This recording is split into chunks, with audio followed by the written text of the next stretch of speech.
di dua daerah ini.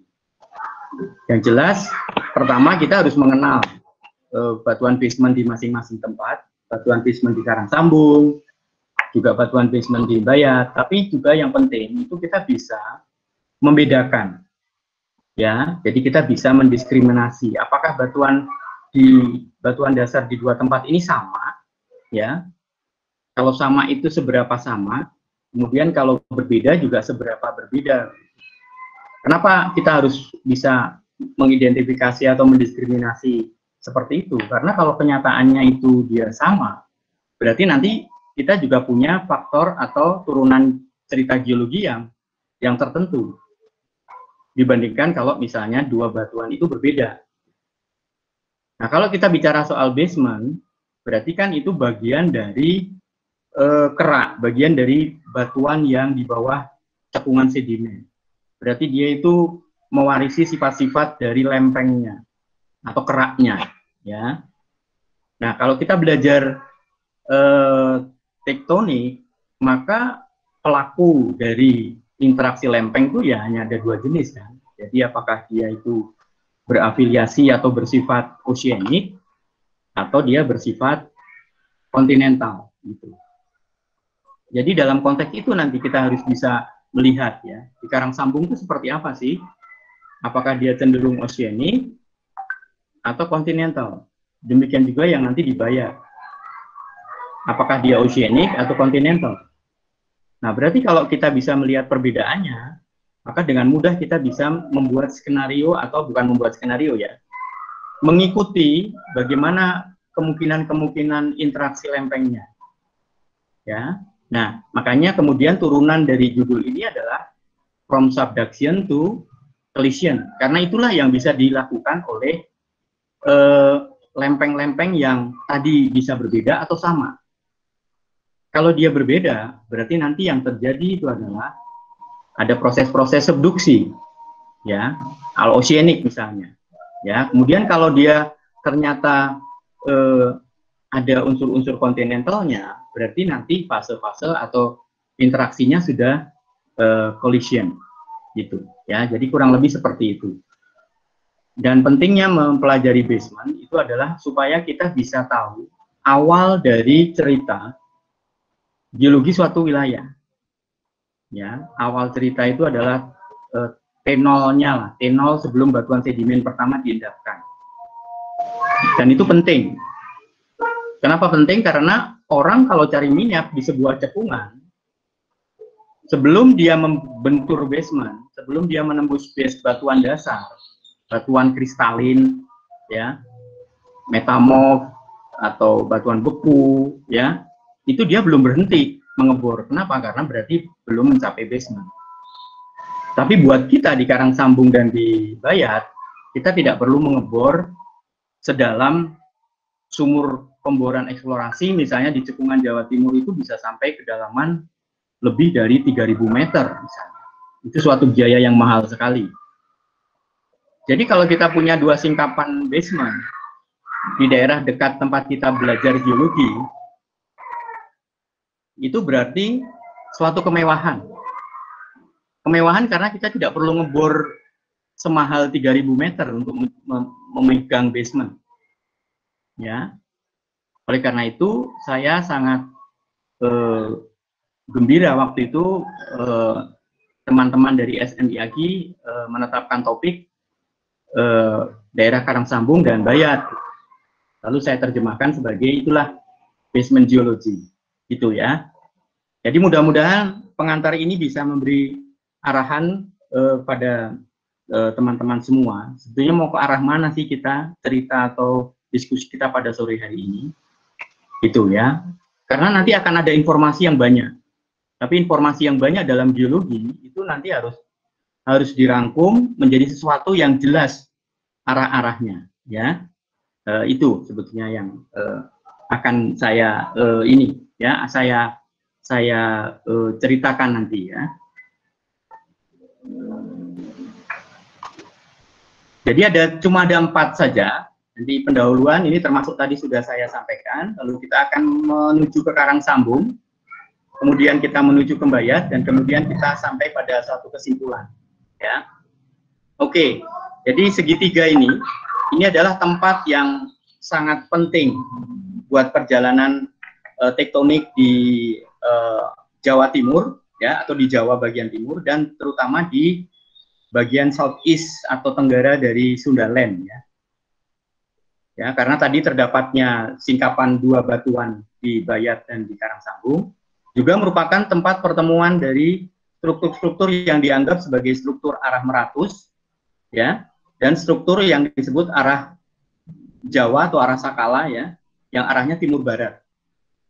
Jadi istimewa memang Jawa bagian timur itu. Sementara di offshore-nya itu dibor, banyak pemboran untuk mendapatkan minyak, ya, di Northeast Java Basin itu, ya, di Madura, kemudian di offshore Madura, utara Madura itu banyak sekali sumur-sumur pemboran, ya, sehingga itulah kenapa mengetahui basement Jawa bagian timur itu menjadi menarik, ya, dan menjadi penting dalam kaitannya dengan evolusi tektonik atau evolusi geologi di Pulau Jawa.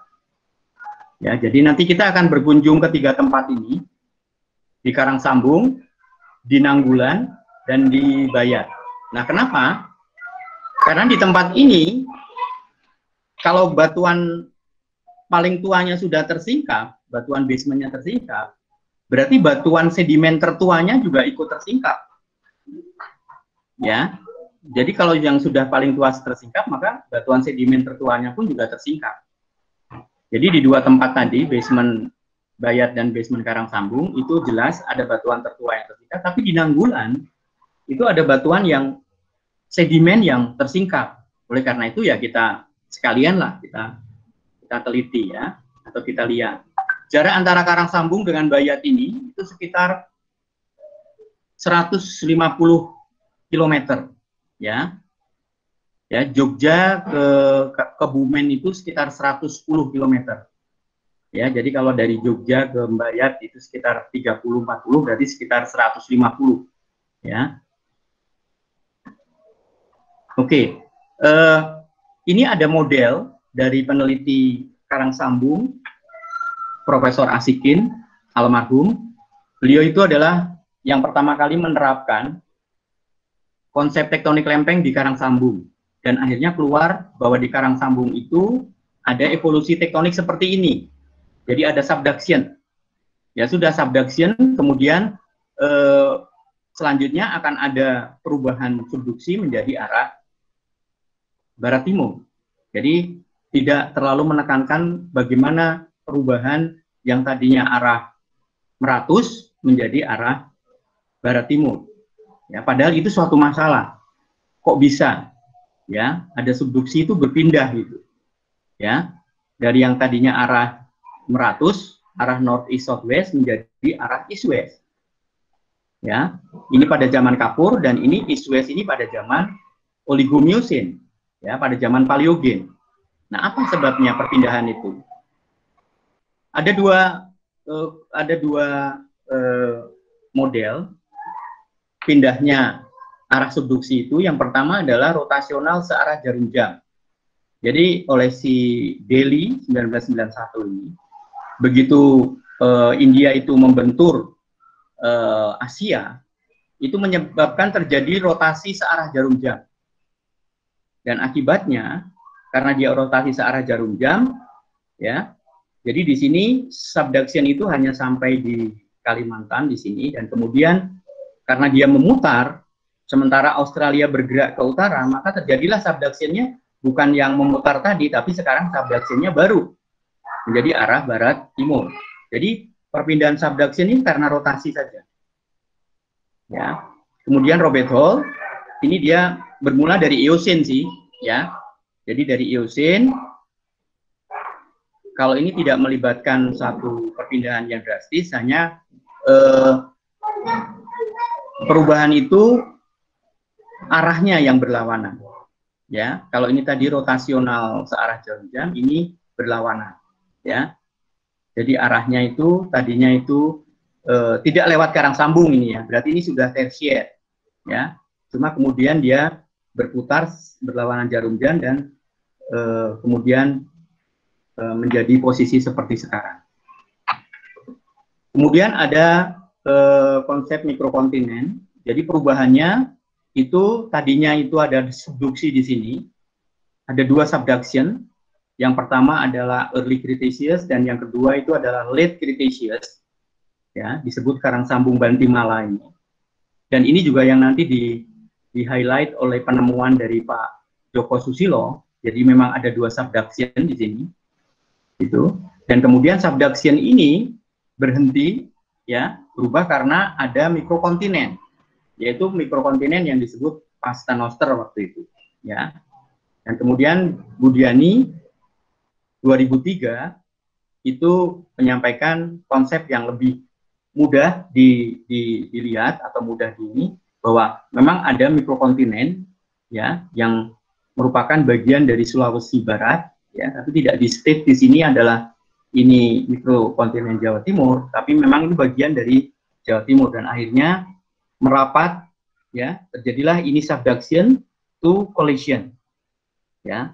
Jadi konsep Sri Budiani yang 2003 ini kelihatannya bisa bertahan sampai sekarang, ya, dan diperkuat oleh penelitian-penelitian berikutnya, ya, termasuk penelitian saya, disertasi saya 2007, ya, ini memperkuat konsep bahwa memang ada mikrokontinen yang menghentikan subduction karang sambung dan berubah menjadi collision dan akhirnya sekarang subduction lagi.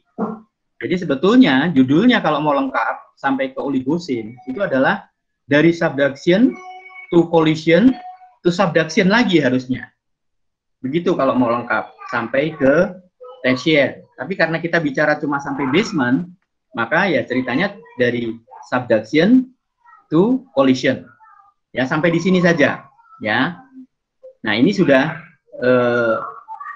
wilayah atau waktu yang lain, yaitu waktu subduction ketika Australia sudah mulai bergerak ke utara, gitu ya. Jadi dari sebaran batuan metamorf yang interpretasinya tadi, ya, sampai ke Meranti, sampai ke Bantimala, kita akan melihat lebih detail di 2 tempat ini, di Bayat dan di Karang Sambung. Oke, di Karang Sambung, ya. Pertanyaan pertama, kenapa kita perlu ke Karang Sambung?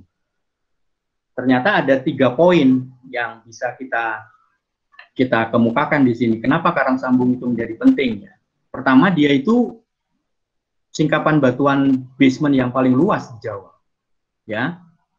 Kemudian karena dia itu basement geologinya yang luas, ya, dan dia cukup komprehensif untuk menyusun sebuah stratigrafi yang lengkap. Seperti yang tadi saya sampaikan, bahwa kalau kita ketemu batuan yang paling tua, batuan dasar, maka batuan sedimen di atasnya, stratigrafi di atasnya, itu bisa kita susun mulai dari yang paling tua sampai yang paling muda, gitu ya. Jadi kita seperti mengebor, ya, mengebor sampai ke basement.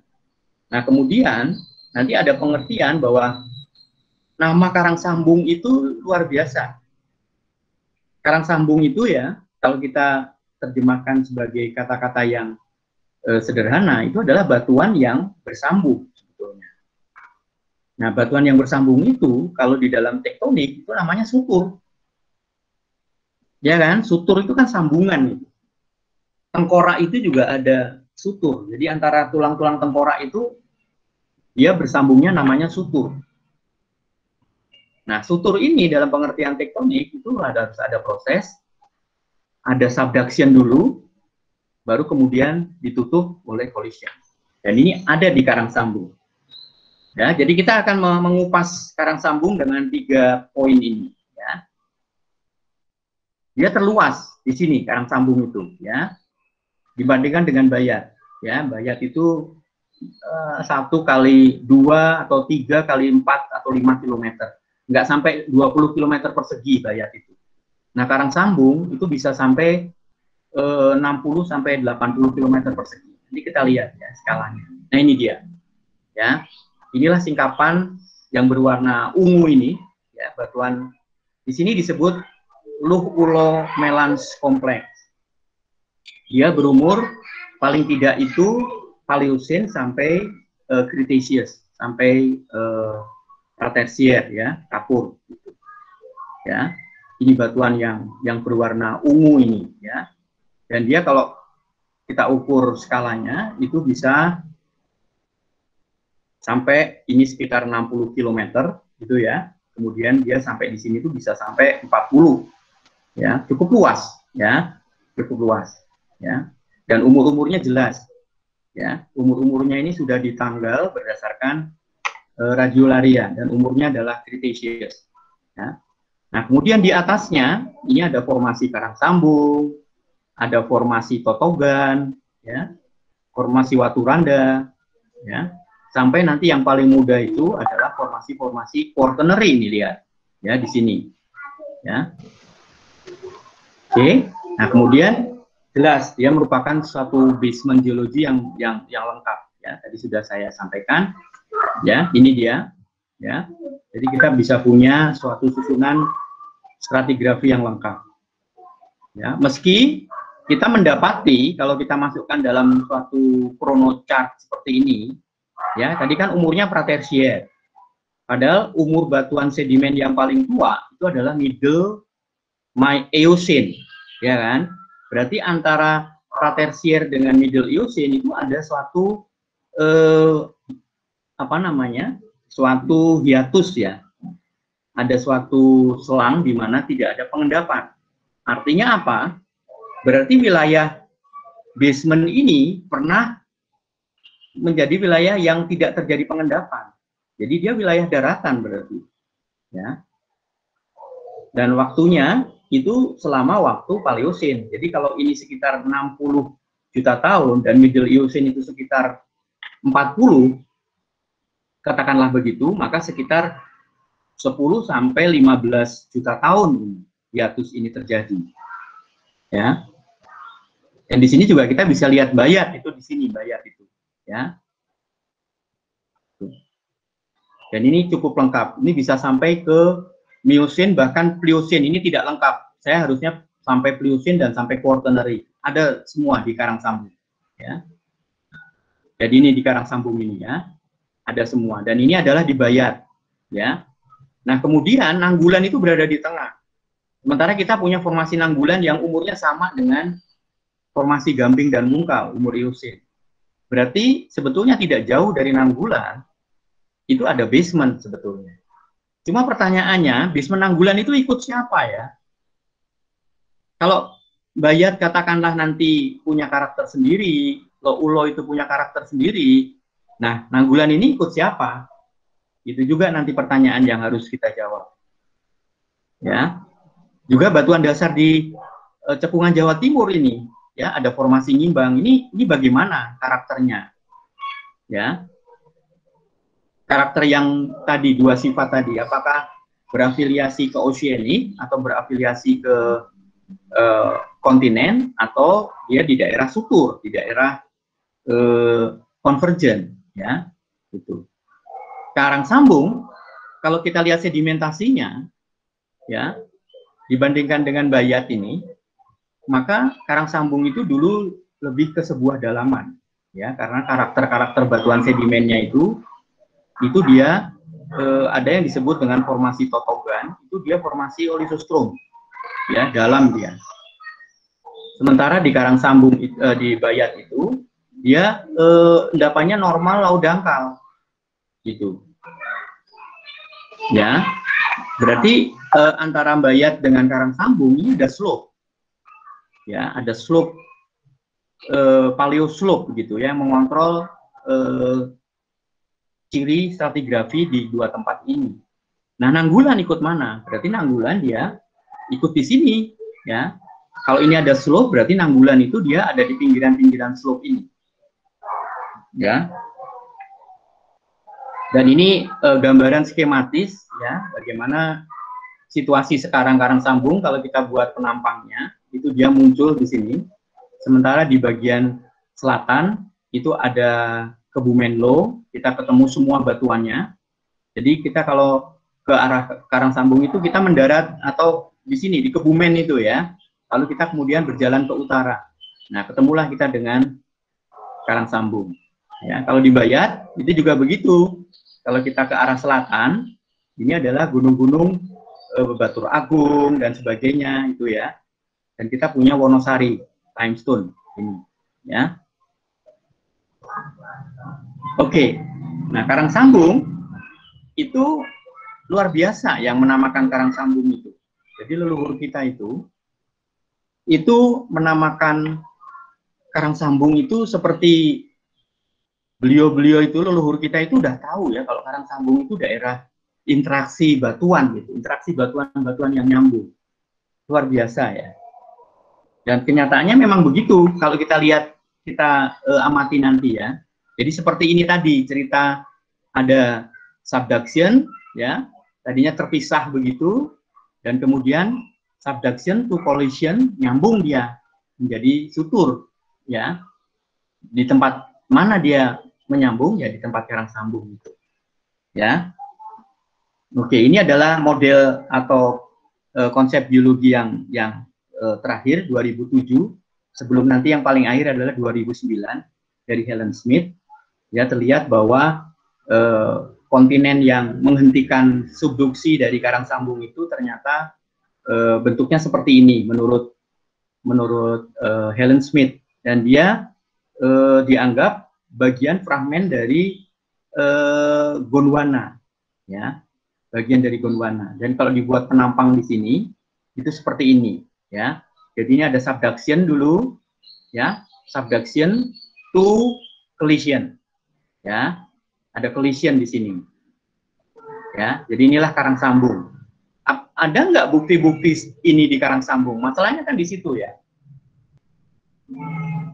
Berarti kalau ini adalah Karangsambung, berarti di belakangnya ini Jawa Timur ini yang kontinental itu kan. Nah, Mbayat ada di mana? Itu nanti juga akan menjadi pertanyaan ya. Ini adalah Karangsambung, subduction to collision, dan kemudian di timurnya atau di selatannya itu adalah ya timur selatan ya, Tenggara ya kalau lihat ini. Maka ini adalah bagian dari Jawa Timur, dan pertanyaannya di Bayat di mana itu? Ya. Bayat itu di sini di mana? Oke, nah ini model dari saya. Jadi saya juga dengan bukti-bukti yang saya dapatkan dari riset saya, itu juga saya menganggap bahwa memang ada mikrokontinen Jawa Timur, ya, dan dia menghentikan subduksi. Jadi ada collision di Karangsambung pada umur Paleosin, ya. Dan saya membuat di sini itu ada semacam segitiga yang masih tidak rapat betul, ya, yang saya sebut sebagai dalaman Karangsambung. Itu yang nanti akan menyebabkan batuan-batuan di Karangsambung, ya, itu isinya berbeda dengan di Nanggulan atau di Bayat, ya. Jadi ada pendapat interpretasi bahwa ada yang namanya dalaman Karangsambung. Jadi walaupun sudah collision di Meratus, tapi di Karangsambung masih sedikit ada jendela yang tidak merapat betul 100%. Sehingga terjadilah bentuk-bentuk dalaman lokal di Karangsambung, ya. Dan kemudian pada saat Eosin terjadi regangan, ingat kuliah tentang petroleum system di Indonesia Barat, pada Eosin terjadi, pada Paleogen terjadi extension, ya, sama. Jadi ada sedimen-sedimen di atas basement, ya. Nah, dari mana materialnya dari Eosin ini? Dia kan akan mengerosi basement, apalagi dia bentuknya regangan-regangan berbentuk graben-graben yang kita sebut sebagai synrift. Nah, kalau synrift berarti dia sumbernya itu lokal, ya. Makanya saya waktu disertasi saya sangat konsentrasi melihat endapan Eosin ini, endapan graben-graben ini, karena dengan meneliti endapan-endapan Eosin, material-materialnya, jadi analisa provenannya, itu saya bisa mengetahui dia bagaimana sifat-sifat basement yang dierosinya itu. Ya, itu nanti yang hasil yang akan saya sampaikan pada diskusi sore hari ini, ya. Kemudian Eosin, extension, kemudian ya seperti pembahasan tektonik kita, kemudian muncullah subduction yang baru kan, ketika Australia sudah bergerak ke utara, maka muncullah OAF, gitu ya. Saya kira Anda sudah familiar dengan apa namanya perubahan ini, ya, dengan OAF ini ya, gitu. Dan inilah model yang terakhir 2009, ya, gitu ya. Jadi terlihat bahwa karang sambung dengan bayat itu menduduki posisi di daerah sutur, ya, gitu. Ini model yang paling baru 2013 dari Peter Land. Ingat, kalau kita belajar tektonik di Sumatera itu mandala atau mikro terrain yang terakhir kapur Jurasik itu disebut Woyla terrain, ya. Nah, ini ternyata Woyla terrain ini bisa kemungkinan bisa melampar terus sampai ke Jawa, ya, dan tetap akhirnya di sini ada mikrokontinen tadi yang disebut Jawa Timur dan Sulawesi, itu di sini disebut Argo Block oleh Peter Land ini, ya. Inilah yang menghentikan subduksi karang sambung.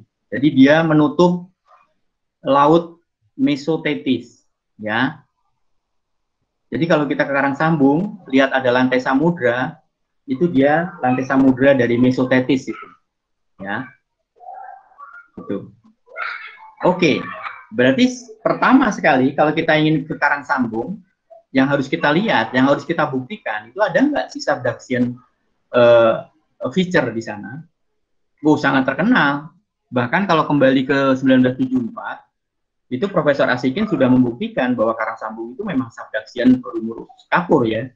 Yang tadi itu, model yang pertama tadi. Subduction jelas, ya. Jadi pada awal-awal penelitian tektonik lempeng dan diterapkan di karang sambung itu dianggap sebagai zona subduksi.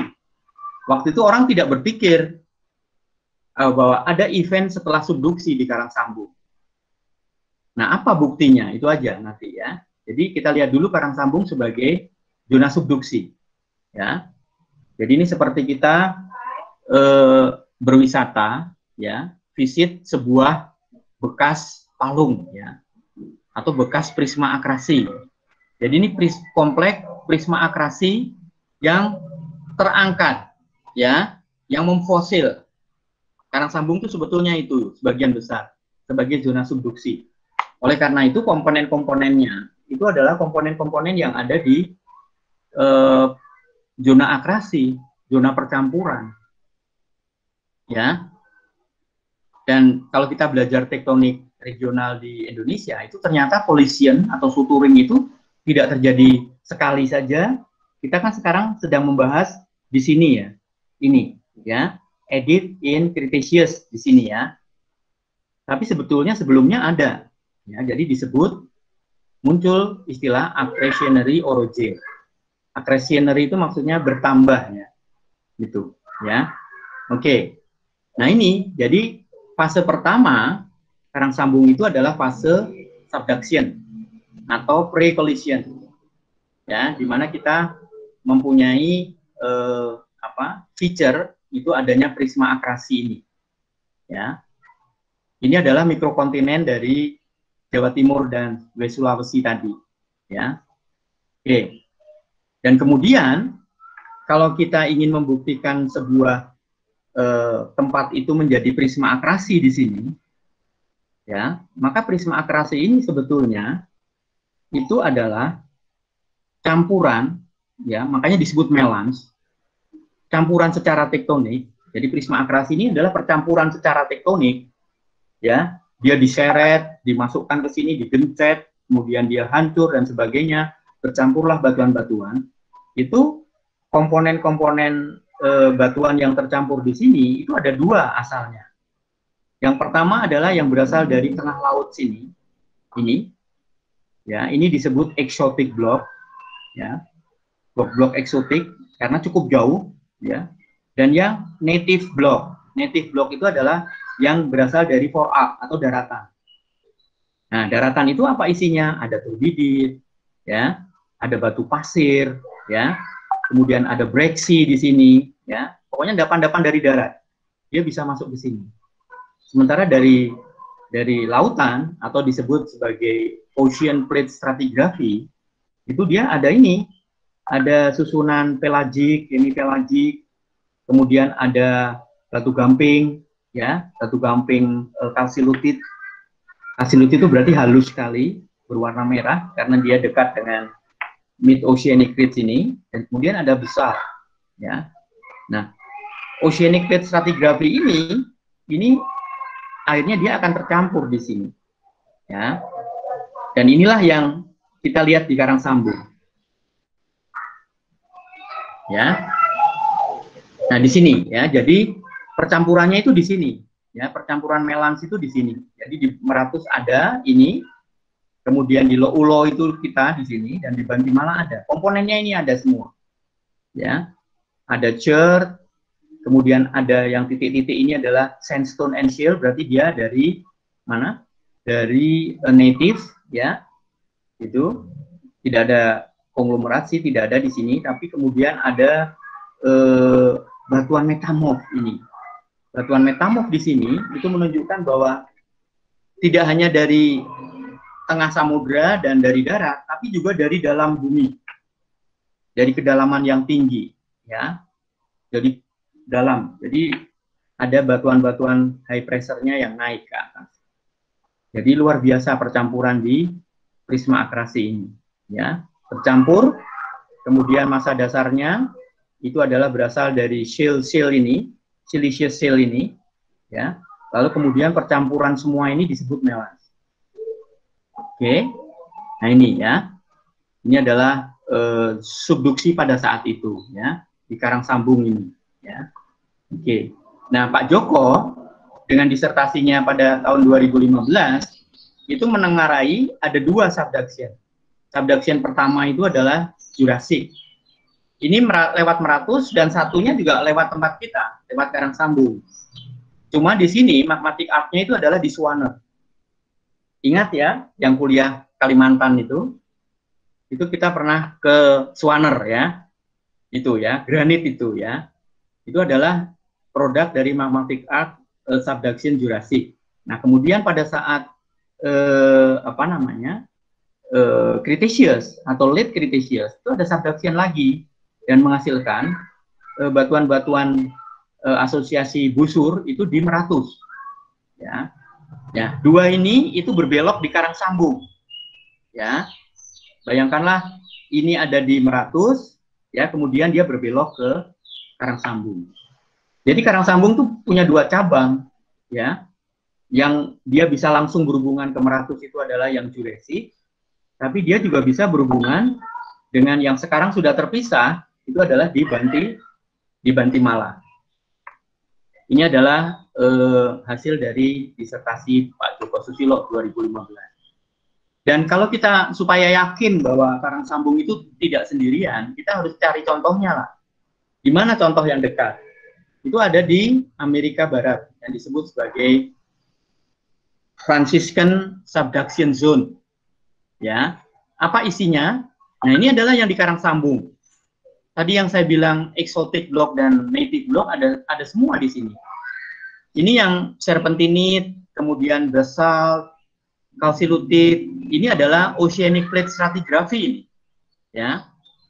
3 di atas ini adalah oceanic plate stratigraphy. Ini adalah bagian dari kerak samudra serpentinite, ya. Kemudian di sini ada batu pasir masuk di dalam metrik melans ini. Ini adalah metrik melansnya, jadi batu pasir ini. Nah, batu pasir ini dari mana? Batu pasir ini itu dari darat, ya. Nah, ini ada shear metric dari silicious shale tadi, ya. Ini adalah outcrop dari melans yang bercampur antara metrik dengan blok-blok seperti ini, ya. Nah, batu pasir darat ini eksotik, kemudian ada yang dari dalam, filit dan batuan metamorf. Dan paling tinggi itu sikis biru, ya. Dia low temperature tapi dia high pressure, ya. Jadi ini terbentuk pada tekanan yang sangat tinggi tetapi lingkungannya dingin, yaitu di subduction zone, ya. Oke, dan ini kalau kita lihat batuan-batuan ini apakah dijumpai juga di tempat lain? Iya. Misalnya ini adalah Radiolarian Church. Kita punya, ini dia Radiolarian Church di Karangsambung. Sama ya. Ini di Fransiskan, ini di Karangsambung. Ya. Sama ya. Kemudian kita punya lava bantal hasil dari sini, dari Simon di dekat Mid Oceanic atau Oceanic Plate Stratigraphy. Kita juga punya ini ya. Yang nanti akan ke Karangsambung, akan ke sini. Ini lokasi wajib. Ini Robert Hall dan ini Helen Smith. Ya, dua penulis tentang mikrokontinen dan Jawa juga ya. Ini ya. Di depannya ini adalah eclogite, batuan metamorf yang tinggi, lebih tinggi dari blueskis, jadi eclogite. Ya. Keras sekali ini, ya. Dia bawa khusus dari Inggris, bawa palu yang besar, tapi dia bingung nggak bisa mecahkan ini. Ya. Ini pilo basaltnya. Sama, kita juga punya pilo besar. Kemudian kita punya serpentinit, ini, ya. Ya, ini serpentinit betul. Dia seperti berlapis sabun gitu, soapy gitu ya. Karena dia tergerus gitu, ya. Dan kemudian ini di sini juga ada di Franciscan Melang, ya. Citidite, Franciscan Melang, Ophiolite, ya. Ini bagian-bagian basalt dan serpentinitnya. Ya. Ada juga, ya. Nah ini dia serpentinit block in Melans di Trinidad kalau ini ya. Trinidad itu di Amerika Tengah, ya. Oke. Kemudian ini kita juga punya kelompok opioid, ada basalt, ada serpentinit, ada gabbro, ya, ada rijang, ada lava bantal, ya. Jadi ini adalah kelompok Oceanic Plate Stratigraphy, ya. Batuan metamorfnya di Fransiskan ada filit, ya. Kita juga punya filit ini, ya. Ini apa Pak ini? Ini adalah augen dari kuarsit, ya. Jadi karena dia terdeformasi augen gitu, dari skalanya besar, ya. Dan ini adalah yang skismika garnet. Ada, jadi kita juga punya batuan metamorf. Kemudian yang tadi saya bilang ada skis glucovan yang metamorf tinggi, kemudian ada eclogite yang tadi mau diambil oleh Robert Hall pakai palu besar itu. Ini adalah garnet-garnetnya ini yang besar-besar ini, ya. Dan ini skis biru, ya, karena memang warnanya biru ya, skisnya, dan keras juga ini. Ya, ada garnetnya. Kemudian ada filit dan ada skis quartz mica, ya. Nah, kemudian bagaimana skis biru ini bisa terdapat di permukaan?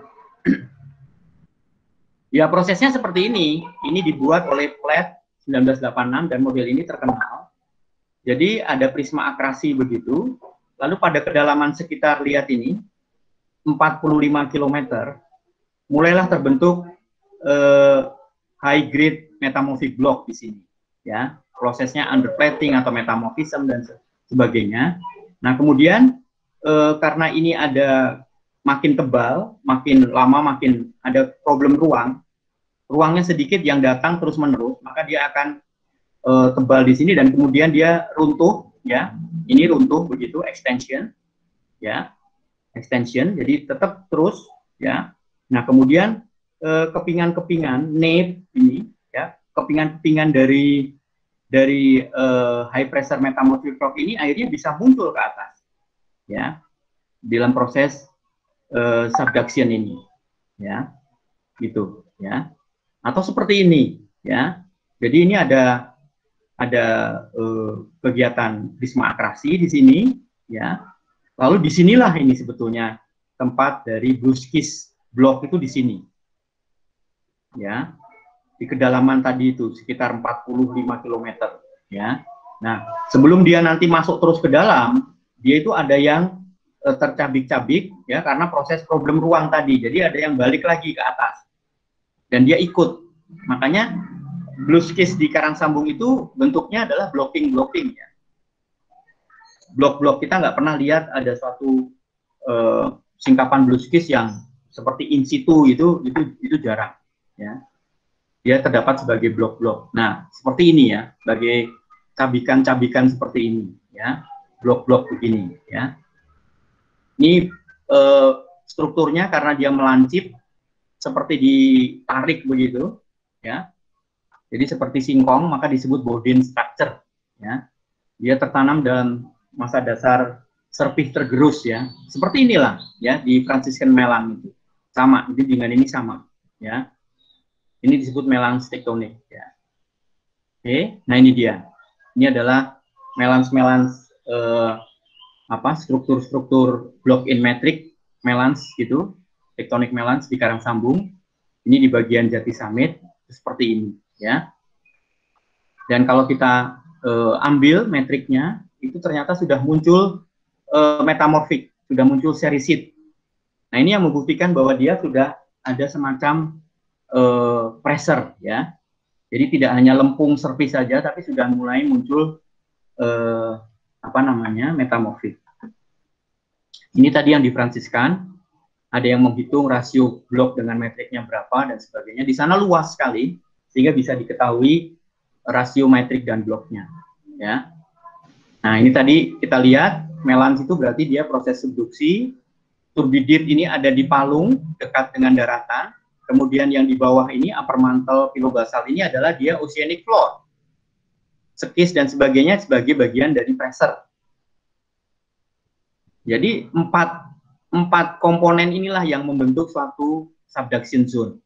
Ada batuan dari darat, ada batuan dari oceanic plate, ada batuan dari upper mantle, dan kemudian ada batuan high pressure bersama-sama tercampur dalam sebuah proses melange atau subduction proses. Itu ada semua di karang sambung. Jadi itulah keluar biasaan karang sambung, ya. Lengkap dia komponennya untuk kita interpretasikan sebagai melange tektonik atau kompleks akresi. Nah, ini tadi, ya. Ini semuanya ada, ya. Mikrojahitnya ada, ya, gabrumnya ada, ya, gitu. Oke.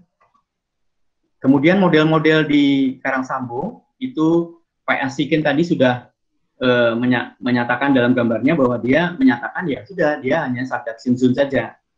Kemudian kalau Ibu Emi Suparka, Profesor Emi Suparka, itu menyatakan bahwa setelah karang sambung itu ada tabrakan yang disebut dengan ovulate karang sambung. Jadi ada tabrakan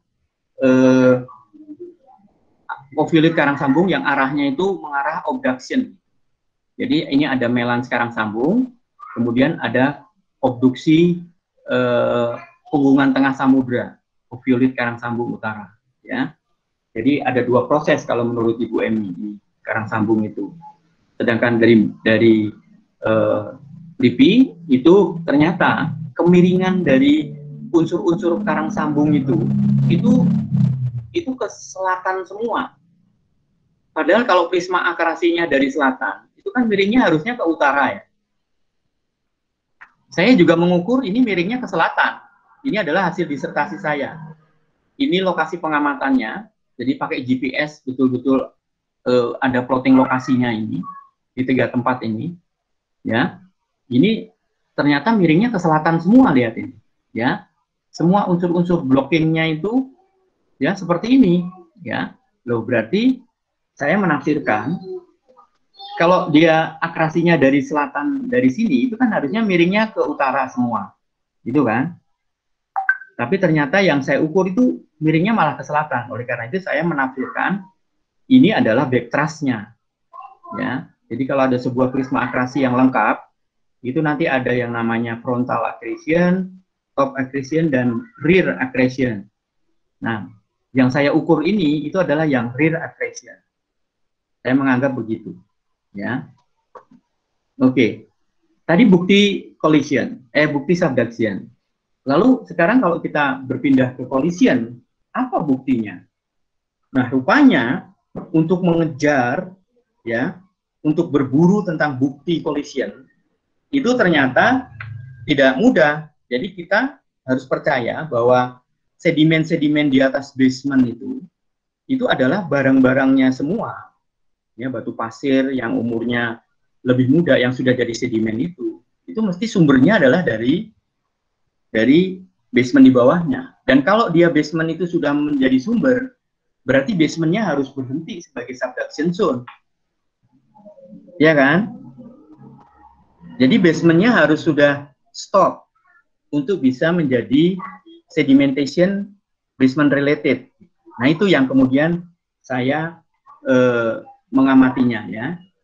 Seperti ini saja ya. Kalau kita lihat di Indonesia Barat pada umumnya, mulai dari Malaysia, Vietnam, West Natuna, Central Sumatera, ya, South Sumatera, Kutai, Barito, Jawa, itu ternyata tidak ada sedimen yang berumur Paleosin.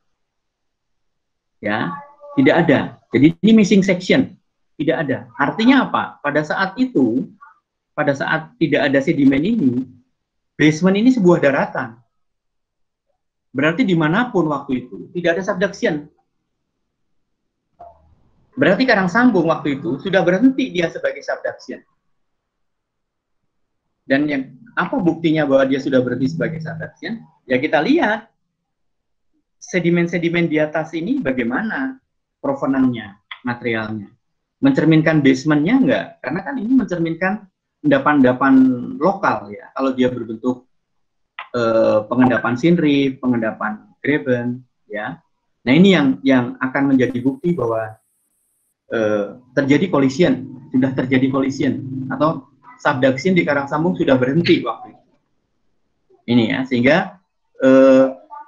di Karang Sambung pun juga begitu, tidak ada endapan Paleosin. Nah, yang ada itu endapan-endapan early Eocene dan seterusnya.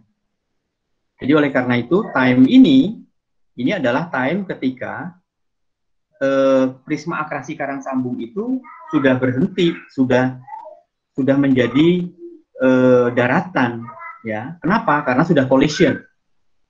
Berarti kemudian dia akan menyuplai endapan-endapan Eocene yang terbentuk di sekitarnya. Nah itu yang akan saya buktikan. Nah ini berarti saya akan pergi ke tempat-tempat yang sekiranya ada endapan-endapan sedimen di atas endapan basement. Nah, ternyata saya menemukan bukti ya di dua tempat ini di daerah Bulu Kuning. Jadi kalau kita ke Karang Sambung itu kita di sini ya, di daerah selatan. Jadi kampus Karang Sambung itu ini ada kampus LIPI ya. Ini ada kampus LIPI. Nah ini ya. Nah ini ada kampus LIPI. Ini adalah peta lintasan saya. Coba lihat itu. Semua itu saya GPS ini. Jadi saya disertasi pun itu saya masih ke lapangan. Masih mapping dengan metode lapangan. Yang sejak S1 ya itu kita lakukan ya. Jadi saya tidak terlalu bermain dengan data sekunder. Semua saya datang ini, sungai-sungai ini di Karang Sambung. Ya, di tempat ini akhirnya saya menemukan bukti bahwa yang tadinya itu dipetakan sebagai ungu, ya ungu ini adalah kompleks Melangslok Ulo. Tadi ini gambarnya ungu semua di utara itu. Ya. Lalu ternyata saya mendapatkan ada bukti bahwa ini bukan ungu karena ketemu fosil numulit di sini dan ada batu pasir. Nah, itu yang kemudian berubah statusnya ini menjadi sedimen di atas prisma akrasi. Berarti sedimen ini itu harus bukan laut dalam, bukan trends lagi. Sebab kalau ini palung terus, subduction terus, ini kan palung. Ya. Gitu. Nah, itu sudah berubah. Jadi ini dia tidak selaras di atas yang ungu prisma akrasi. Ya. Lalu apa ini buktinya? Nah, ini nanti yang akan saya jelaskan di ini ya. Jadi di daerah Bulu Kuning ini apa yang saya dapati? Saya mendapatkan ini, saya buat stratigrafinya. Ya. Nah, bagian bawah itu ada batu pasir dan kemudian di sisipan serpihnya saya menemukan batu gamping foram besar. Ini bukti bahwa umurnya ini adalah umur Eocene dan Eocene bawah.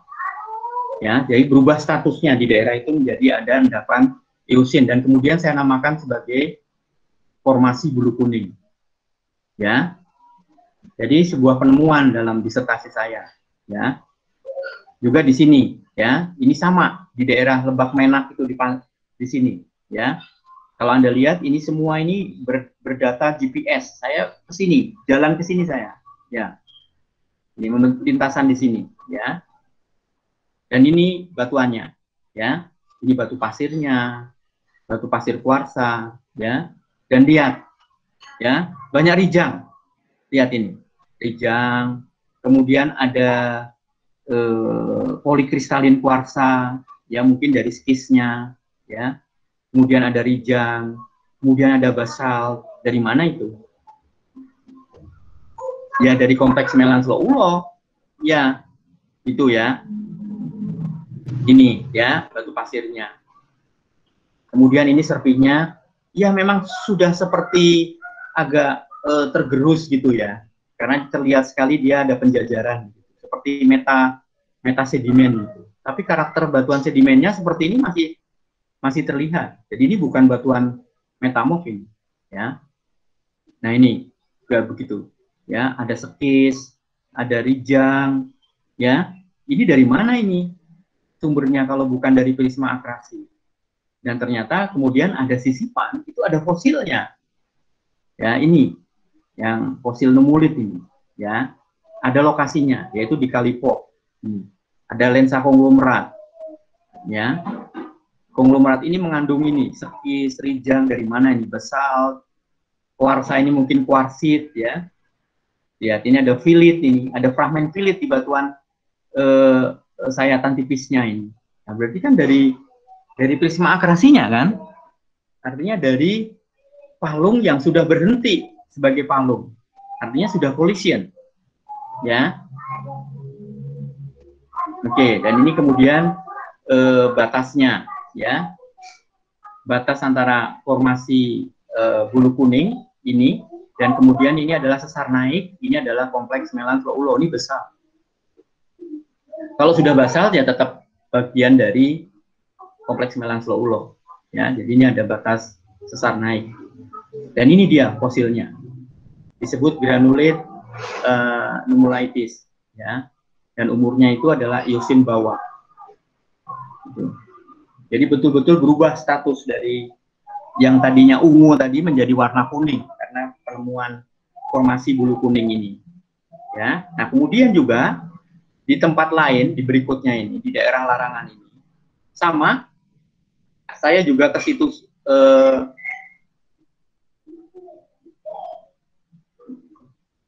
Nah ini saya juga lihat itu lintasan saya masih ada ini datanya, ya. KS ini Karang Sambung, ini ada data GPS-nya, koordinatnya, ya. Semua sungai-sungai besar itu saya masuki semua gitu, ya. Dan kemudian saya menemukan yang lain di daerah Larangan. Sama di daerah Larangan ini saya juga menemukan fosil-fosil yang nanti berumur Eosin juga, ya. Jadi di komplek Larangan ini dia terdiri, ada ini fosil apa ini, Asterosiklina ini dan Discosiklina, ya. Ini yang membuat di dua tempat ini di Kalimondo ini dua-duanya itu saya menemukan fosil umurnya Miosin tengah. Jadi 073 ini ada Asterosiklina dan di 0181 ini juga ada Asterosiklina dan Discosiklina. Langsung berubah statusnya, ya. Yang tadinya ungu di situ ternyata dia mengandung blok-blok yang berumur Eosin. Berarti ungu itu ternyata bukan melan, itu adalah campuran atau kompleks yang lain yang kemudian saya sebut sebagai kompleks Larangan, ya. Nah ini, jadi seperti apa Larangan? Ini dia Larangan, ya. Dia seperti memang kalau kita lihat itu seperti Melanzlo-Ulo, ya, begitu. Tapi disinilah saya menemukan fosil-fosil itu, ya. Yang di dalamnya ada batu pasir, blok batu pasir. Kadang-kadang kita ketemu blok filit, ya, blok basalt itu ada, ya. Nah ini ya, ada apa namanya, blok batu pasir. Nah ini di dalam batu pasir ini saya menemukan fosil-fosil ini, fosil-fosil Discosiklina, fosil-fosil Asterosiklina. Ya, fosil Asterosiklina itu menarik karena dia kamarnya itu berbelok-belok seperti bintang begitu, ya. Kalau diskusiclina, nah ini dia, berbelok-belok ini, asterosiklina ini. Ya. Kalau di sayat juga asimetri seperti ini. Lihat ini adalah filit ya, sekis ini. Dari mana coba filit dan sekisnya? Yaitu dari prisma akrasi tadi. Ya. Jadi ini adalah rombakan-rombakan basement ini. Ya. Dan kemudian ada fosilnya. Berarti rombakannya ya, itu bercampur dengan batuan yang Eosin, ya kan? Berarti jelas ini batuan lebih tua kan?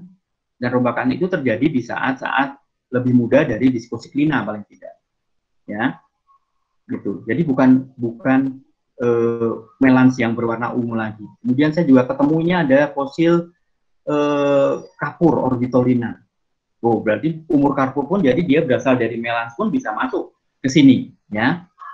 Oke, nah ini dia blok di dalam larangan itu. Ada dasit, ada sekis, ya, kemudian ada blok filit, ada blok rijang, ya, gitu ya. Itu masuk semua bekas-bekas dari apa namanya prisma akrasi ulomelans itu masuk ke sini. Dan umurnya itu adalah umur ini, ya, dari umur fosil ini, ya. Umur ini menandai Eosin atas, ya, umur Eosin atas, ya, gitu. Dan kemudian dia nanti kontak dengan formasi yang lebih muda disebut formasi totogan, ya, Siano itu. Nah ini ya, di daerah Mondo ini saya juga menemukan breksi-breksi ini, breksi-breksi yang berasal dari melans. Ini kan ada rijang, ada besalt, ada sfilit, ya. Jadi ini seperti keranjang sampahnya melans ulo, ya. Ada dumping gitu ya. Ada reerosi, berarti kan dia sudah naik, ya, sudah naik prisma akrasinya dan kemudian terjadi pengendapan di kaki-kaki lerengnya itu, ya. Berarti ini semua membuktikan bahwa prisma akrasi karang sambung itu sudah berubah statusnya menjadi bukan tempat subduksi lagi, tapi dia sudah menjadi bahkan tempat yang terangkat dan kemudian terjadi sedimentasi, ya. Nah ini, ya, ini saya ketemu juga fosil-fosilnya di dalam sini, fragmen di Breximondo ini, ya, orang besar ini, ya, Skosiklina, gitu, ya. Nah kemudian di selatan karang sambung sama, ini adalah formasi karang sambung yang lama, dia disebut sebagai formasi Olisostrom, ya, gitu. Nah ini kalau Olisostrom itu seperti ini, ya. Jadi kalau dia masih koheren, masih dia bisa diikuti, itu masih disebut sebagai broken formation, ya, masih ada putus-putus tapi dia masih berada di tempatnya, itu namanya broken formation. Tapi kalau sudah berpindah, ya, tercampur seperti ini disebut olisostrom, ya. Nah, ini kira-kira seperti ini yang kejadiannya formasi karang sambung, ya. Di tempat lain juga saya ketemu fosil lagi, ya, di selatan karang sambung, ya, ada ketemu fosil banyak sekali ini, asterosiklina ini seperti bergerombol gitu ya di sini, ya. Kemudian orbitolina lagi ketemu, ya, dia sekis ini, ya, batuan metamorf ini bloknya ini. Dari mana ini batuan metamorf ini? Ya, itu adalah dari melans tadi. Di daerah Binangun saya bisa mengukur ketebalan itu formasi totogan di sini, yaitu formasi antara kompleks melans ulo dan formasi watu ronda OAF. Jadi ini pre-OAF ini. Pre-OAF di karang sambung itu ternyata bukan batuan normal. Artinya batuan olisostrom, batuan yang ini, block in matrix seperti ini. Ya, lihat ini, ya. Ini ada fosilnya, kemudian ada matrik-matrik, ada blok-blok, ada apa namanya, kuarsa, kemudian ada kuarsit, ya. Itu. Ini dari melans juga, ya, dari kompleks prisma akrasi. Jadi di daerah ini sampai dengan formasi totogan itu prisma akrasi itu udah naik, ya, sudah menjadi sumber-sumber dari formasi totogan ini. Nah itulah yang memberi indikasi bahwa sudah terjadi collision di wilayah itu, ya. sudah terjadi collision karena prisma akrasinya sudah menjadi tinggian dan kemudian menjadi propenan bagi pengendapan formasi totogan yang seperti ini, ya, larangan tadi, ya, atau dengan Breximondo yang tadi itu, ya. Nah ini ya, ini formasi totogan sama seperti tadi yang di utara tadi, ya. Banyak fragmen ini pilih apa namanya, rijang, ya. Kemudian ada yang hitam-hitam ini mungkin besal, ya. Gitu. Nah, kemudian muncullah saya dengan stratigrafi karang sambung seperti ini. Ya, jadi ada kompleks Lo-Ulo, kemudian saya ketemu formasi bulu kuning tadi, dan kemudian larangan tadi itu berarti bersilang jari dengan karang sambung, kemudian ada proses pengangkatan lagi, terus sampai akhirnya nanti pengangkatan prisma akrasi itu berakhir di formasi totogan. Ya, jadi formasi bulu kuning sampai formasi totogan itu mengindikasikan sumbernya adalah prisma akrasi karang sambung dengan bentuk batuan yang seperti ini. Karena ini batuan ini nggak normal. Ini batuan ini adalah apa namanya, block in metric, ya, olisostrom, ya, gitu. Dan kemudian baru pengendapan normal, ya, formasi watu randa, ya, OAF lah ini, ya. Berarti sebelum OAF, kalau di Nanggulan itu, kalau sebelum OAF itu ya formasi Nanggulan itu normal-normal saja di sana. Ya, di Bayat juga begitu. Kita lihat, kita nggak pernah lihat batuan seperti ini di bawah Kebo Buta. Ini kan Kebo Buta ini kalau di Bayat. Ya, normal-normal saja. Oleh karena itu tadi penampang yang tadi itu dibuat karang sambung itu menjadi lebih dalam. Ya, oke, ini sekarang kita lihat batu pasirnya sekarang. Ya, ini di Cekungan Jawa Timur. Ya, Cekungan Jawa Timur sama ini karakternya. Jadi ada batuan-batuan, ada fragmen-fragmen, ada polikristalin, ya, kemudian ada rijang, ya, memang ada rijang, tapi dia tidak banyak, gitu, ya. Ada batuan metamorf, ini polikristalin, ya. Ini di Cekungan Jawa Timur, ya. Ini formasi ngimbang ini, ya. Nah ini adalah di karang sambung, coba lihat karang sambung, kotor dia, banyak anunya apa? Maaf, banyak apanya ini karang sambung. Banyak macamnya. Ini yang paling meyakinkan. Ada fragmen sekis yang besar. Kemudian ada fragmen eklogite, ada fragmen basal, ya, ada rijang, ya, fragmen mika, ya. Kemudian ada, let's see, ada fragmen batu bara memang, tapi di sini yang paling indikatif itu adalah adanya rijang, adanya batuan metamorf, ya, ada batuan basal, ya. Nah, itu yang menunjukkan itu adalah asal dari variasi fragmen ini tidak dijumpai di Cekungan Jawa Timur, ya. Bahkan di Nanggulan dan Bayat itu juga tidak ada. Adanya paling polikristalin ini. Fragmen sekis ada di Nanggulan. Nah, berarti Nanggulan punya apa namanya? Basement sekis, ya. Kemudian juga ada fragmen basal di Nanggulan, ya. Tapi rijang tidak ada. Ya, kemudian di Bayat coba, dan lihat ini ada polikristalin, ada rijang juga sedikit, ya. Kemudian ada apa namanya, polikristalin, kuarsa. Kemudian kalau kita plot, ya, kita plot itu semuanya itu jatuh mendekati ini, namanya itu menjadi quartz arenit, ya. Kemudian kalau yang karang sambung biru itu banyak di bawah sini. Tapi Nanggulan dan Bayat itu banyak mendekati kuarsa di sini, ya. Dia karang sambung lebih tersebar, ya, ya, karena dia berasal dari ini plutonik dan metamorfik, ya, gitu. Oke. Dan kemudian kalau kita masukkan ke apa ini, diagram untuk low rank metamorphism dan sebagainya itu ada di sini, ya.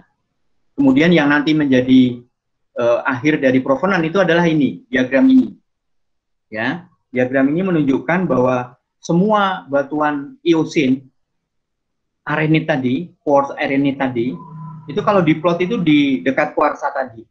Dan kalau kita masukkan ke diagram ini, ya, diagram dari Diskinson dan Suzek ini 1979, maka dia berada di recycle orogen untuk yang di sini, ya. Kemudian untuk yang di atas sini, ya, yang kelihatannya milik dari Jawa Timur dan Bayat, ya, itu dia ada di stable continental craton, ya. Sementara yang di Karangsambung jatuh di recycle orogen, ya.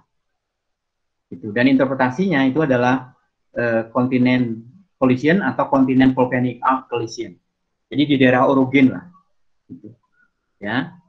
Nah itu, ya. Nah kemudian bukti terakhir bahwa memang ada collision, dan collision itu adalah ada mikrokontinen, itu adalah dari data yang tidak langsung, ya. Helen Smith menyatakan bahwa dia menemukan Archean continental crust. Dari mana? Itu dari zirkonnya, ya. Kemudian dari sumur-sumur itu saya juga menemukan batuan meta, batu pasir meta, ya, banyak meta-meta filit-filit ini di cekungan Jawa Timur. Jadi asosiasi yang kuning meta-meta ini nampaknya lebih bersifat kontinental, ya. Kalaupun ada batuan beku itu ada granodiorit dan sebagainya, itu sedikit, tapi lebih dominan adalah meta-meta sedimen, ya. Kemudian dibukti di Jawa Timur lagi, itu ada ini adalah Eosin, kemudian di sini adalah batuan-batuan pre-Eosin, dan batuan-batuan ini di tengah rai ini adalah batuan-batuan berumur Mesozoik, ya, di daerah Kangya, ya, di cekungan Jawa Timur, ya, sehingga ini memperkuat. Kemudian di selatan Jawa sini, ini ada struktur-struktur graben di sini, ya, di seismik ini. Nah ini dia, ya, ini Jawa, kemudian ada seismik ini, itu adalah struktur-struktur graben. Nah ini terusannya Bayat ini. Jadi Bayat itu sebenarnya bagian yang kuning ini, ya.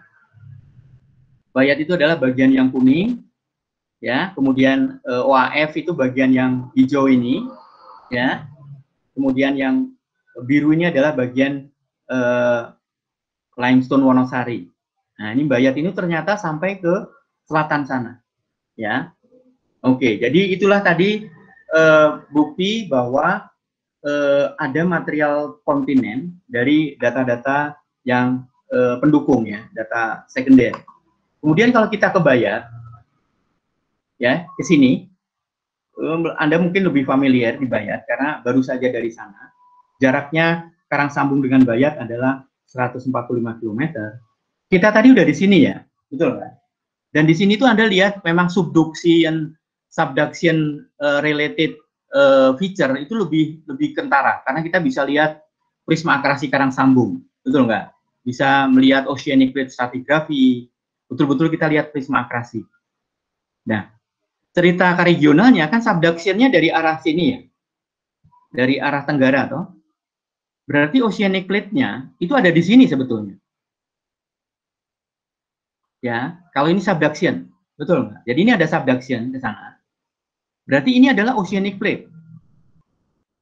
Ya, harusnya lebih oceanic mana Karangsambung dengan Bayat? Kalau memang oceanic plate-nya berasal dari sini. Harusnya lebih oceanic Bayat. Ya kan? Karena dia mengarah ke oceanic. Sementara Karangsambung itu kan di tepi kontinennya Sundaland. Ya, makanya tadi ada batu pasir. Ya, ada material-material dari native block. Sundaland ini, ya. Meratus, ya, Sundaland kan. Ini harusnya lebih oceanic. Nanggulan itu harusnya lebih oceanic. Tapi kenyataannya, batuan Eosinnya itu biasa-biasa saja, malah lebih normal dari Karangsambung. Ya. Berarti ada sebuah kenampakan yang berkebalikan. Justru yang harusnya itu oceanic, tapi malah tidak menunjukkan subduction yang lebih baik dari Karangsambung. Ya, berarti dari situ kita harus sudah curiga bahwa Bayat itu jelas berbeda dengan Karangsambung. Ini Bayat ini itu jelas berbeda dengan Karangsambung, ya, sayatan ini, ya. Ini sayatan Bayat Karangsambung dan jarak ini adalah 140 km. Ini harusnya oceanic ini, ya. Dan ini Bayat ada di sini, ya. Normal dia, ya kan? Di atas bayat itu, ini ada yang kuning ini adalah ungkal gamping normal, tidak ada endapan olisostrom. Ya, numulitasnya juga terlihat bagus. Nah ini tadi, ya makanya seperti ini. Jadi karang sambung itu dia dalam, tapi kok bayat malah lebih dangkal. Harusnya paling tidak sama ya. Kalau oceanic dulu ya. Karena ini kan lebih ke arah tenggara kan, lebih ke arah timur ini. Lebih ke arah oceanic kalau ini memang subduction. Kan subductionnya dari arah bayat, bukan dari arah utara. Tapi berkebalikan. Yang harusnya anti oceanic, tapi malah dia tinggian. Ya. Nah ini, ya, jadi dia tinggian ini. Ya. Nah ini sementara di sini tadi ada totogan, karang sambung, larangan, semua ini adalah olisostrom ini tadi. Ya, yang saya temukan tadi itu. Ya. Ini tadinya masuk sini, ya, tapi karena ada fosil tadi, jadi harus berumur ini dan ini bareng dengan totogan dan karang sambung yang dianggap olisostrom yang lama itu, ya. Sama ini karakternya, endapan-endapan lereng itu, slope deposit itu. Ya, jadi bayat, ini jelas slope deposit pada saat time Eocene, ya. Nah, Nanggulan dan bayat gimana? Nah, ini normal-normal saja. Ya, gamping, ungkal gamping seperti itu yang Anda lihat di bayat, ya. Nah, ini kita lihat di bayat ini, coba lihat ini. Ungkal gamping kan kayak gini. Normal-normal saja. Ya. Ini adalah singkapan batu gamping di belakang rumah itu di Sekarbolo. Wah, bagus sekali. Ini singkapan di atas Gunung Cakaran, ya. Konglomerat dengan batu pasir. Dan ini Kebu Budak di daerah sebelah utara jalan masuk itu, ya, itu, ya, Kebu Budak ini. Jadi udah beda ini lain ceritanya. Oke, lihat batuan basementnya juga koheren, dia terdiri dari filit aja, filit dan skis dan variasinya. Lihat ini, skis mika, garnet, skis mika, quartz garnet, skis kalsit mika, dan sebagainya, marmer bahkan ya, skis mika kalsit, ya, gitu ya. Jadi malah kebanyak sekali batuan-batuan metamorf. Jadi bahkan yang ungu semua ini, ya, ini didominasi oleh tubuh batuan metamorf yang masif. Jadi endapan-endapan palung seperti yang tadi prinsip oceanic plate stratigraphy itu nggak ada. Jadi bayat itu kekurangan oceanic plate stratigraphy. Padahal kalau posisinya tadi itu subduction, harusnya oceanic plate stratigraphy di bayat itu jauh lebih banyak dari karang sambung. Ya, karena dia arah oceanic. Tapi yang kita dapatkan itu seperti ini di bayat. Nah ini ya, ini kontak antara ini adalah batuan skis, ya. Ini ada vein-vein ini menunjukkan skisnya itu, dan ini adalah batuan numulitnya, ya. Kita sampai ketemu ini kontak antara basement dengan apa namanya, dengan Eocene. Di karang sambung susah menemukan kontak ini, ya. Karena ya tadi endapan-endapan slope gitu sulit ya menentukan kontak basement dengan apa di karang sambung. Di bayat kita bisa tahu ini ya, ini batuan filit merah dia endapannya, dan ini putih ini adalah batu gamping Wonosari. Ini di sini ya, di Jiwo Barat ini ya, di daerah Tugu ya. Dan kemudian di dalam batu gamping ini ditemukan fragmen filit. Ya, berarti memang ada tinggian batuan filit ya pada saat batu gamping. Ya ini dia ya. Ini adalah batuan numulit. Ini umur ini ya, ini time ini sebetulnya kalau kita numulit ini. Ini adalah Middle Eocene. Jadi pada saat itu ada sumber-sumber batuan metamorf yang umurnya itu lebih tua dari fosil ini. Ya kan? Gitu. Dan ini buktinya fosil-fosil itu ya. Dan ini yang baru, singkapan baru itu. Ya, di belakang puskesmas itu. Ya, ini adalah batu gamping numulit dan ini filit ya, dengan ciri banyak quartz vein-nya. Ini memang sudah hancur, mungkin ada sebuah patahan di sini ya. Tapi kita bisa mengenali ini ada batu gamping numulit dan ini filit. Oke, jadi penutupnya apa? Penutupnya ya kita bandingkan saja. Berarti ulo tadi sudah jelas dia menunjukkan sebuah asosiasi kompleks prisma akrasi. Tapi prisma akrasinya sudah apa? Sudah berhenti karena dia sudah menghasilkan sedimen-sedimen alisostrom di atasnya itu, ya, formasi-formasi yang tadi saya kenali, ditemukan fosil dan sebagainya. Sedangkan bayat, ya dia koheren, dia tidak menunjukkan adanya oceanic plate stratigraphy. Sehingga ini dicirikan diinterpretasikan batuan yang merupakan bagian depan dari mikrokontinen Jawa Timur. Jadi bagian bempernya mikrokontinen Jawa Timur yang masuk atau menabrak palungnya karang sambung. Ya. Nah ini ya, bayat itu adalah bagian haluan dari warna ini, warna mikrokontinen pink ini. Ya. Ini bayat. Kalau karang sambung jelas. Ya.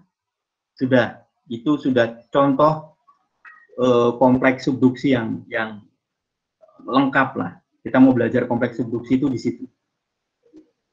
Ya, saya kira itu ya dari saya. Ya, terima kasih. Terima kasih. Baik, terima kasih. Sekali lagi saya sampaikan kepada Bapak Dr. Setia telah memaparkan materinya sangat jelas sekali. Dan mungkin itu yang ini masih tidak cukup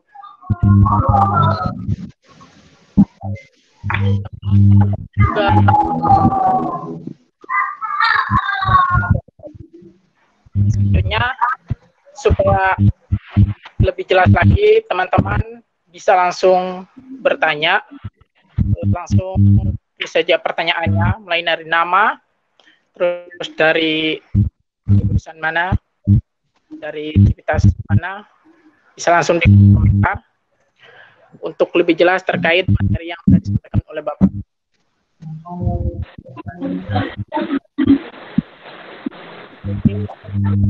Untuk pertanyaan pertama, Mas Dirga boleh open mic kalau ingin bertanya secara langsung. Ya, terima kasih. Mas Dirga. Ya, terima kasih. Apakah suaranya terdengar ya? Ya, terdengar Mas, terdengar. Silakan.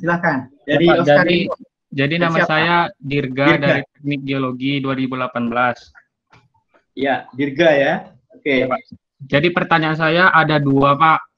Kebetulan tadi jaringan saya agak sedikit rusak. Jadi yang pertama itu, kan tadi kebanyakan di situ mulai dari stratigrafinya itu cenderung diperlihatkan batuan metamorf. Nah, selama ini yang saya tahu itu batuan metamorf itu sering sekali dijadikan basement, dan orang-orang itu sering berpikir bahwa batuan metamorf itu dijadikan batuan tertua dalam geologi regional. Sementara kita tahu batuan metamorf tersebut bisa juga terbentuk dari batuan sedimen maupun batuan beku. Nah, apakah itu keliru atau tidak ya Pak?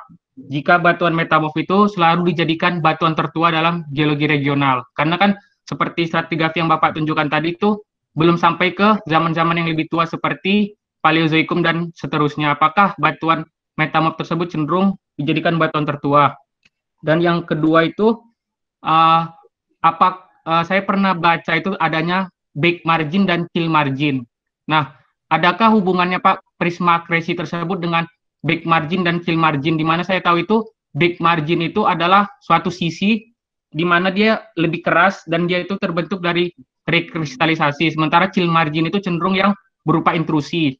Nah, kemudian kill marginnya tersebut bisa saja suatu saat tererosi karena memang dia itu tidak lebih keras daripada back margin. Nah, apakah ada hubungan prisma akresi di situ, Pak? Terima kasih, Pak.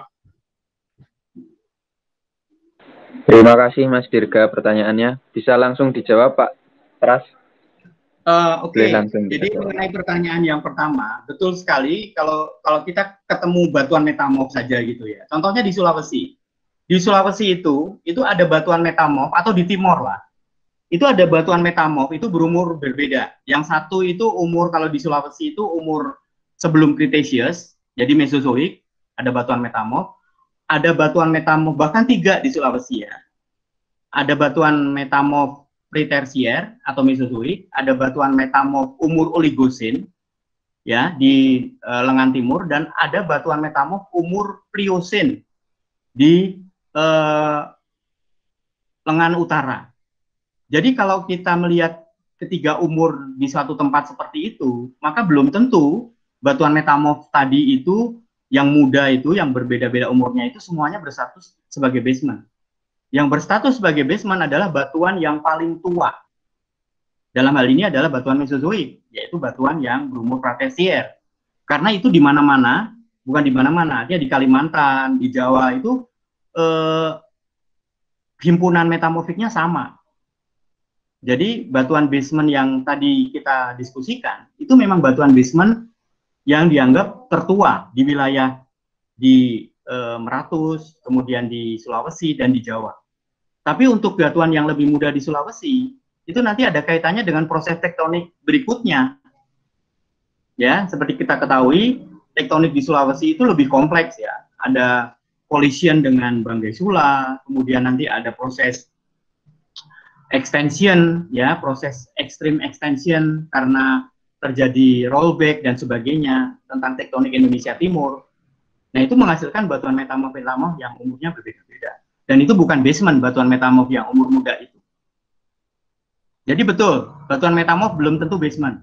Tapi kalau sudah batuan metamorf atau kristalin itu berumur yang paling tua di satu wilayah, katakanlah tadi kita ngebor, ya, ketemu batuan paling bawah itu Eosin, ketemu numulit, dan ngebor lagi ketemu batuan kristalin, ada filitnya. Ya sudah, filit itu adalah metamorf, disebut basement.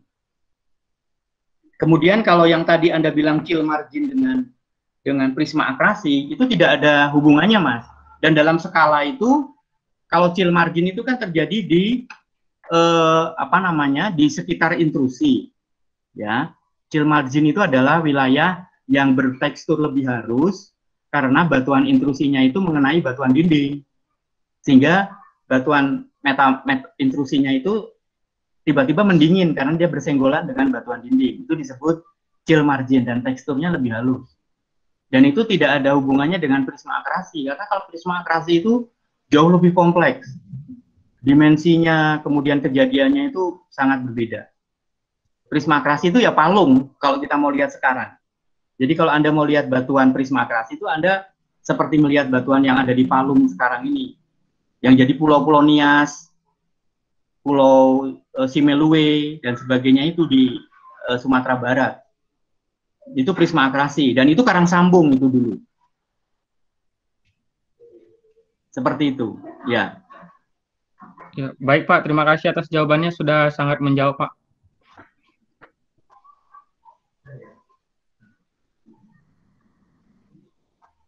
Ya, ada lagi, silahkan.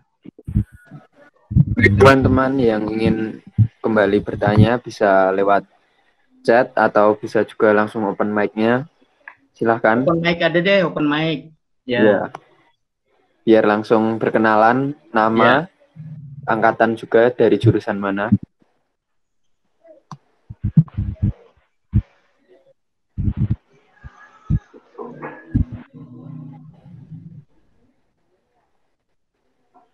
Kalau mungkin dari saya bisa bertanya, Pak. Bisa Agus, silahkan. Silahkan Agus. Ya. Mungkin perkenalkan, nama saya Agus Zuri Mahendra dari Teknik Geofisika Veteran Yogyakarta tahun 2018. Ya. Saya mau sedikit, kan tadi Bapak banyak menyinggung terkait bukti-bukti dari subduction-nya sendiri, dari bukti collision-nya sendiri, daerah Samusana. Apakah bukti-bukti itu Bapak temukan di daerah itu secara pendekatan, dan kemudian bukti-bukti, apakah ada bukti, kan kejadiannya conclusion sama subduction itu di fase yang berbeda. Nah, apakah terdapat bukti-bukti yang memang yang seharusnya ditemukan di fase subduction, tetapi di fase collision, Pak? Oke, ya. Kalau yang di fase subduction tadi sudah cukup jelas ya, Gus. Jadi kita kan ketemu opioid, oceanic plate stratigraphy bercampuran dengan batu pasir, bercampuran dengan batuan-batuan yang dari darat ya. Itu jelas itu. Terus ada tekstur atau dari struktur melansnya. Jadi ada percampuran tadi, ya kan? Jadi yang kompleks melans tadi itu adalah itu tipikal batuan-batuan subduction. Kemudian Anda bertanya, lupa kalau gitu, kalau Bapak bisa ketemu langsung subduction, bukti langsung collision-nya apa? Bukti langsung collision-nya itu memang tidak ada. Misalnya katakanlah gunung yang tinggi jadi Himalaya, nggak ada karena kita udah bicara 15 juta tahun tererosi kan tadi antara Paleocene dengan Eocene itu kan ada jarak 20 juta tahun itu. Jadi kita tidak bicara morfologi lagi. Biasanya kan collision katanya, loh kan kalau Himalaya itu bisa tinggi, Pak. Ya kan? Atau collision di timur itu bisa menghasilkan gunung sampai 2 km. Apa di Karangsambung juga setinggi itu? Enggak. Ini sudah peristiwa lalu ini, sudah 15 juta tahun tererosi. Ya, dari stratigrafi tadi tidak ada endapan Paleocene tadi loh. Ya. Berarti bukti selanjutnya untuk collision itu bukti yang tidak langsung. Bukti bahwa prisma akrasinya sudah berhenti sebagai prisma akrasi. Yaitu apa? Dia sudah jadi darat. Sudah terjadi pengendapan berikutnya, menghasilkan batuan-batuan yang saya temukan tadi. Formasi bulu kuning, formasi larangan. Ya. Nah itu bukti dari pernah terjadi collision, tapi tidak langsung. Didukung dengan data-data peneliti yang lain menemukan zirkon yang umurnya 3000 juta tahun yang lalu di di batuan di Jawa Timur dari Helen Smith.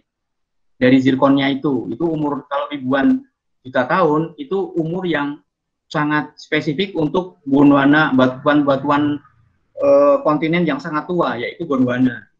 Nah makanya tadi dimungkinkan diinterpretasi bahwa bagian Jawa Timur yang ada zirkon berumur sangat tua itu bagian dari Gondwana. Oh, berarti matching dong. Kalau tadi saya bilang subduction-nya sudah berhenti, berarti berhentinya karena apa? Ya karena collision. Gitu buktinya. Makanya batuan-batuan Eocene di Karangsambung, kalau tadi saya sampaikan butiran-butiran di dalamnya, itu berbeda dengan batuan Eocene yang ada di Bayat dan di tempat lain.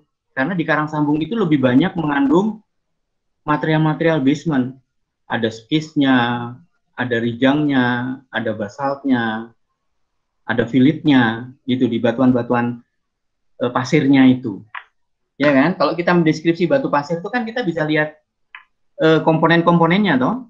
Kamu pernah lihat batu pasir nggak, Zuri? Mendeskripsi batu pasir sudah belum? Pernah. Terus sudah pernah mendeskripsi batu pasir belum? Pernah Pak. Nah, coba gimana kalau kamu mendeskripsi batu pasir? Kan fragmennya harus dinyatakan, fragmen apa saja toh? Ya kan? Nah, itu fragmen-fragmen itu nanti yang dapat mengindikasikan apakah daerah sumbernya itu daerah sumber yang seperti apa. Kalau fragmen-fragmennya banyak metamorf, banyak filit, banyak rijang, itu fragmen-fragmen dari prisma akrasi itu. Kan gitu. Ya, jadi itu bukti atau tanda-tanda bahwa ada fenomena collision itu dari sedimen yang berada di atas basementnya. Oh, baik Pak. Sama ini Pak, saya mau tanya lagi kan, kebanyakan mungkin dari UPN-nya sendiri maupun dari civitas-civitas lain banyak tertarik dengan geologi yang ada di Karangsambung, Pak. Bahkan mungkin udah sampai bertahun-tahun, bahkan secara geologinya itu udah hal yang biasa, misalnya ketika mendengar Karangsambung. Nah, yang menjadi pertanyaan saya, kajian apa yang kita kaji yang bisa kita lakukan di Karangsambung saat ini, apalagi terkait dengan gas tadi, Pak, untuk saat ini. Ya, kalau untuk orang kebanyakan, memang Karangsambung terkenal sebagai daerah subduksi, karena memang gampang mencari bukti-bukti itu daerah prisma akrasi. yang disebut dengan kompleks melanso-ulo itu ya. Itu gampang. Kamu bisa ketemu opioid, ketemu serpentinit, ketemu rijang, itu udah jelas bagian lantai samudra. Bagaimana lantai samudra ke situ ya mestinya ada proses subduksi dan sebagainya. Tapi yang bahwa dia juga mengindikasikan subduksi itu berhenti dan menghasilkan endapan-endapan di atasnya yang membuktikan bahwa ada collision, itu yang informasi itu yang belum banyak diterima atau dipahami oleh orang yang ingin ke karang sambung. Jadi seolah-olah kalau ke karang sambung ya urutannya dengan subduction, padahal bisa subduction to collision. Jadi karang sambung itu merekam dua peristiwa itu, subduction to collision. Jadi bukan subduction aja. Nah, orang kebanyakan itu merekam sebagai atau melihatnya sebagai zona subduksi aja. Bagaimana Anda bisa menjelaskan zona subduksi kok itu bisa berhenti? Kalau zona subduksi terus, kita nggak punya zona subduksi di barat timur sana. Kan udah berpindah subduksinya. Nah, gimana menjelaskan zona subduksi berhenti?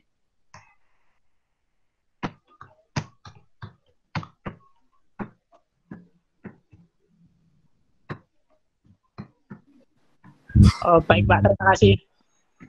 Sangat jelas sekali. Terima kasih Mas Agus pertanyaannya. Ini ada lagi dari Mas Danang. Bisa langsung open mic saja Mas Danang. Langsung disampaikan pertanyaannya.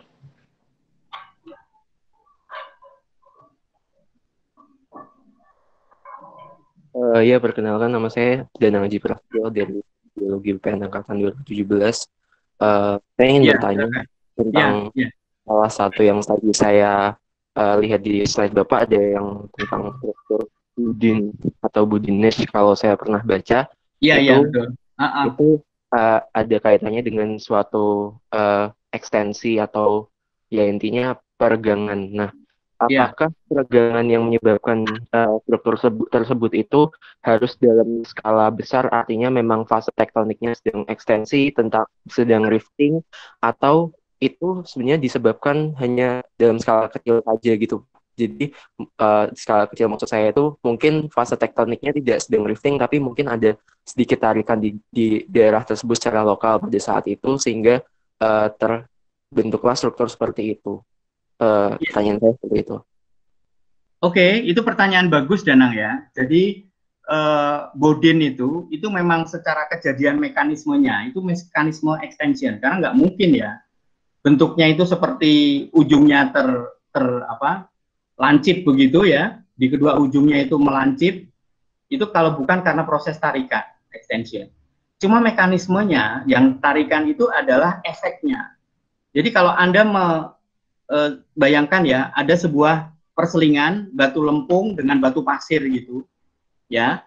Nah, pada saat pertama kali compression itu mungkin terlipat dan sebagainya. Nanti suatu ketika dia itu persis tegak lurus pada posisi dari beddingnya. Nah, jadi hancurnya itu bisa karena dia pada saat terkompresi itu dia tegak lurus beddingnya, sehingga terjadilah extension dan kemudian tercampur gitu.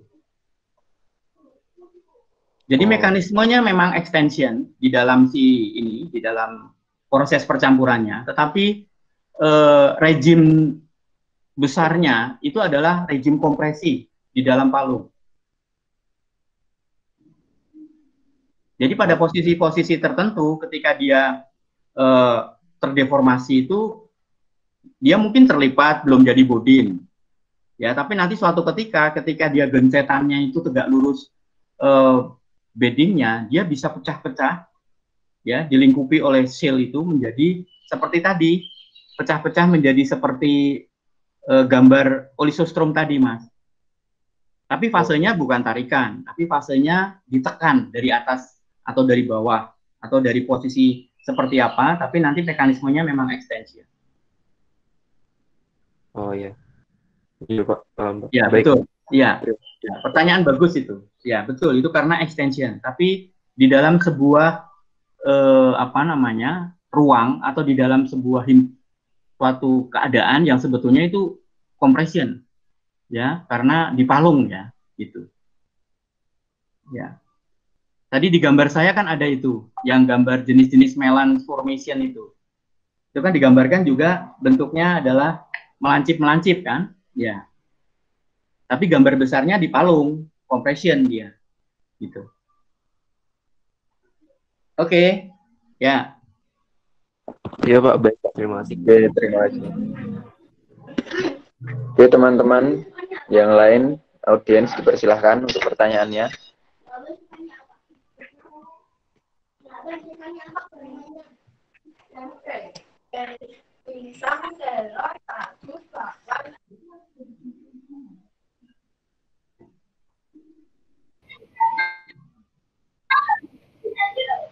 Selamat sore, saya boleh bertanya? Boleh langsung saja, silahkan Mas Fajar.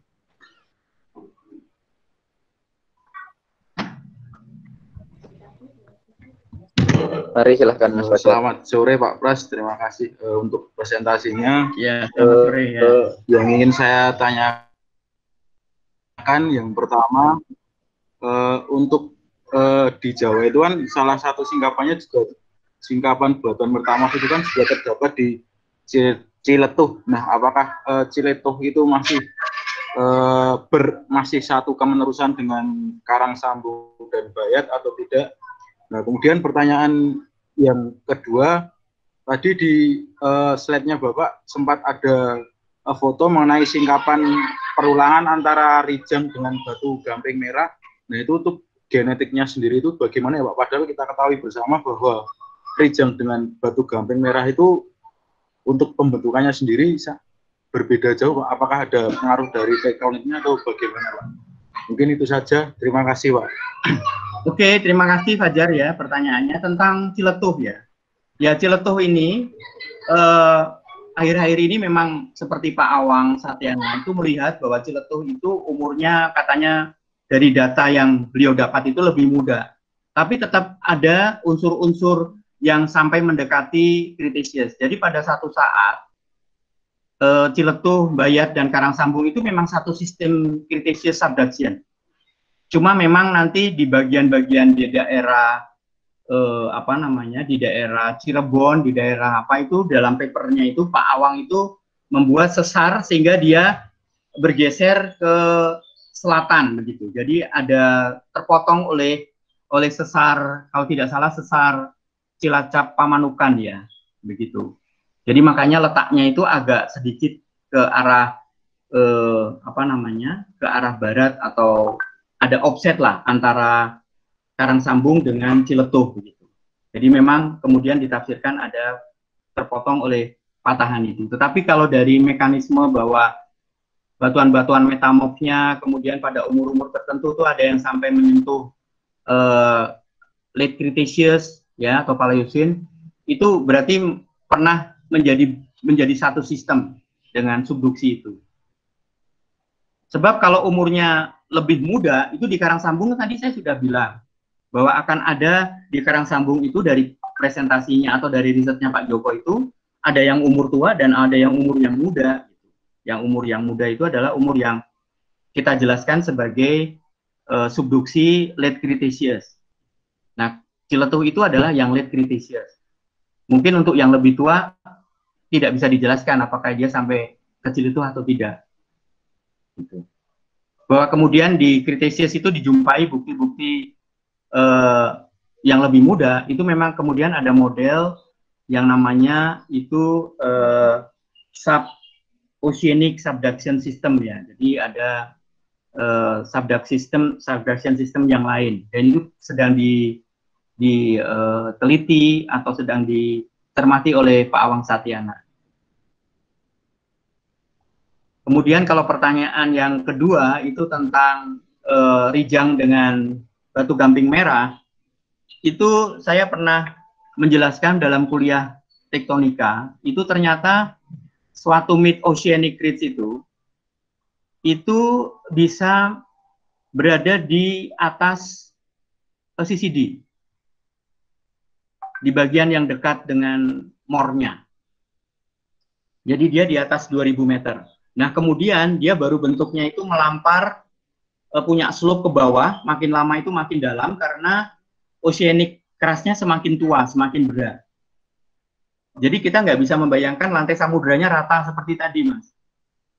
Kalau lantai samudranya rata, itu memang dia akan berada di bawah CCD. Artinya Anda tidak akan pernah mendapatkan di daerah MOR itu kan Rijang dan Kasilutit itu kan di daerah MOR itu. Itu di daerah MOR tidak akan pernah ada Kasilutit atau batu gamping merah itu. Nah, rupanya itu ada model bahwa MOR itu membentuk bukit ya, membentuk semacam lereng yang dia bisa sampai di atas CCD. Nah, di atas CCD itulah kemudian bergantian antara gamping merah dengan Rijang. Kalau sedang panas, hot, keluar MOR-nya, itu yang mungkin yang muncul adalah Rijangnya, karena Rijang itu kan dari radiolaria. Dari kepulan-kepulan yang banyak mengandung kuarsa atau apa di batuan apa keluarnya magma itu mungkin radiolarianya membentuk jet. Tapi nanti kalau sudah masa-masa tenang, itu gantian kalsilutitnya, gitu. Dan bahwa dia nanti bisa ke bawah, terbawa oleh, iya, itu nanti di bagian menjauh dengan mid oceanic ridge, gitu. Ya. Terima kasih banyak, Bang. Ya, terima kasih. Ya. Oke, terima kasih Mas Fajar dan Pak Pras atas jawabannya. Mungkin karena sudah tidak ada pertanyaan lagi, sudah bisa dilanjutkan ke penutup ya, Pak? Ya, silakan Mas. Oke. Di sini saya berterima kasih pertama-tama kami dari SMI Agi berterima kasih ketersediaan Pak Cepras untuk mengisi open class kami yang mempelajari hari ini kita mempelajari sangat dalam dan sangat luas mengenai karang sambung ini. Materinya sangat bermanfaat bagi saya pribadi mungkin dan teman-teman mungkin ini sangat bermanfaat. Dan ini sedikit pertanyaan sih Pak, apa itu? Mungkin kalau kita ingin mempelajari karang sambung untuk lebih dalam lagi dan bayat khususnya itu bisa dipelajari dari mana ya Pak? Apakah ada rekomendasi paper atau buku yang dibaca atau PowerPoint-nya gitu Pak? Iya, kalau untuk riset lanjutan itu saya sebetulnya masih penasaran dengan bagian utara karang sambung. Yang tadi saya bilang saya menemukan formasi bulu kuning dan larangan dan sebagainya. Ada mahasiswa-mahasiswa ITB 3 tahun, 4 tahun belakangan sudah mulai meneliti di sana, tapi waktu itu belum sempat berkonsultasi dengan saya. Rencananya seperti itu, jadi saya tidak tahu perkembangannya, karena mereka juga dalam tanda kutip masih penasaran dengan penemuan saya. Karena kan penemuan saya sangat ekstrim ya, jadi mengubah status yang tadinya itu dipetakan sebagai melans itu ternyata berumur jauh lebih muda. Jadi apa aja itu buktinya atau apa aja fenomenanya atau seperti apa gitu. Nah itu mungkin menarik. Terus yang kedua adalah mengenai metamorfik geologinya gitu. Ya sampai saat ini metamorfik geologi di batuan metamorf di karang sambung itu menurut saya belum banyak tulisan-tulisan atau riset-riset tentang itu. Ya. Jadi mungkin kalau untuk metamorfik Anda bisa mendekat atau merapat ke Pak Joko Susilo ya. Oh iya Pak. Ya. Kemudian kalau di Bayat yang menarik ya karena dia memang objeknya itu banyak tersingkap batuan-batuan metamorf ya. Saya kira ya masih berada di situ, berada di metamorfik geologi ya. Ya. Sayang memang Bayat itu singkapannya sudah sangat tebal sekali soilnya dan sebagainya sehingga kita harus cermat untuk melihat singkapan-singkapan atau mencari singkapan. Ya nanti kita bisa eksplor lagi lah kalau memang ada yang tertarik untuk riset lebih dalam di Bayat maupun di karang sambung ya. Tapi yang ada di pikiran saya seperti itu sekarang. Nanti kita bisa eksplor lagi. Oke. Ya Mas. Ya bagus itu. Ya. Oke, ini juga informasi buat teman-teman untuk hari ini adalah hari kedua, sesi 2 dari Pak Cepras adalah penutup dari open class kita, rangkaian open class dari SMI Yagi, Pak. Ini kemarin sudah ada Pak Ghazali di sesi pertama, membahas mengenai apa itu di lapangan itu kita harus melakukan seperti apa, esensialnya seperti sketching dan collecting data. Dan untuk teman-teman yang mengikuti hari kedua ini, sudah mengikuti acara yang membahas tentang geologi karang sambung dan bayatnya, semoga apa yang disampaikan Pak Pras dapat bermanfaat bagi kami semua, ya Pak. Dan amin. Ya. Terakhir ini kami meminta pesan dari Pak Cepras untuk teman-teman dari SMI Yagi, Pak. Pesan-pesan dari Pak Cepras untuk kita, Pak. Pesan-pesan. Ya, dari saya pikir tadi dengan secara tidak langsung atau tidak sengaja itu saya membesar-besarkan peta lintasan saya ya. Jadi Anda lihat sendiri.